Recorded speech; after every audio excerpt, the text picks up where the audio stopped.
राजस्थान के गंगानगर में 13 साल की बच्ची का 32 लोगों ने बलात्कार किया। इस पर कुछ कहना चाहोगे? गलत हुआ है ये। अच्छा, गलत हुआ है उस बच्ची के साथ।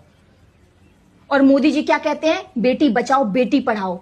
ना तो बेटी बच पा रही है और ना ही बेटी पढ़ पा रही है। पढ़ने जाती है तो लोग किडनैप करने आ जाते हैं, और ये तो देखो बेटी बच ही नहीं पा रही है। ये सब कर्मों का है फल, ये सब बुरे कर्मों का फल है। पिछले जन्म के कर्म है, कुछ इस जन्म के कर्म है। किसके? मतलब वही जो गलत होता है जिनके साथ, और गलत जो करते हैं वो भी कर्मों का ही सब फल है। अभी क्या कह सकते हैं हम इस पे? मतलब लड़की पैदा होना बुरे कर्मों का फल है? नहीं, पैदा होना नहीं है कर्मों का फल। पिछले जन्म में बुरे कर्म करते हैं ना लोग। हाँ। हमारे बाबा जी कहते हैं कि जिन लड़कियों के साथ गलत होता है वो पिछले जन्म में बुरे कर्म किए हैं। हाँ। इसीलिए उनके साथ इस जन्म में बुरा कर्म हो रहा है। हाँ। हमारे बाबा जी कहते हैं, मैं नहीं कह रहा। हाँ। बाबा जी कहते हैं। संतोष पागल नहीं।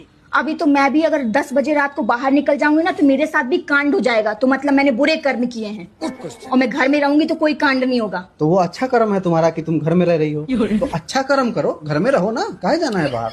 तो मतलब कैदी बन कर रहूं, ना पढ़ाई करूं, ना कुछ करूं, ना डेवलपमेंट करूं। अब पढ़ाई करो, तुम विदेश जाके पढ़ाई करो ना। यहाँ पे पेपर लीक भी तो हो जाता है, क्या फायदा पढ़ाई करने का? पढ़ाई करोगे 2 साल पेपर लीक हो जाएगा। बाहर जाके पढ़ाई करो ना। तुम जाते तो है मॉस्को उसको जाते हैं डॉक्टरी का पढ़ाई करने लोग यहाँ से, भारत से। तो थोड़ा बहुत पैसा लगेगा, जाके पढ़ो ना बाहर। वहाँ नहीं होता है ज्यादा इतना क्राइम। तो मतलब भारत में अगर तुम हो तो तुम्हारे पुराने जन्मों का कर्म तुम पर लग रहा है। मतलब लड़कियों का रेप हो सकता है क्योंकि भारत में ही कर्म कांड होता है। कर्म कांड गांधी भारत में है। क्राइम ज्यादा भारत में ही है। भारत में आबादी ज्यादा है, और भी बहुत कुछ है। भारत में बहुत कुछ है भाई। तो जो वो 13 साल की बच्ची थी उसको तो अपने पुराने कर्म याद तक नहीं है। उसके पिछले जन्म का किसको याद रहता है कुछ? तुमको याद है तुम पिछले जन्म में क्या कर रही थी? तो गलत हुआ ना। फिर तो मतलब छोड़ दो सारे क्रिमिनल को, क्योंकि जिनके साथ गलत होगा वो उनके कर्मों का फल है। छोड़ दो सारे क्रिमिनल को। तुम एक बात बताओ, कांग्रेस या बीजेपी में आधा से ज्यादा नेता पे सीरियस क्रिमिनल केस चल रहा है कि नहीं? चल रहा है। उसमें रेपिस्ट है कि नहीं है? तो छोड़ ही तो रखा है ना गवर्नमेंट ने। इनको क्यों नहीं जेल में डाल रहे हैं?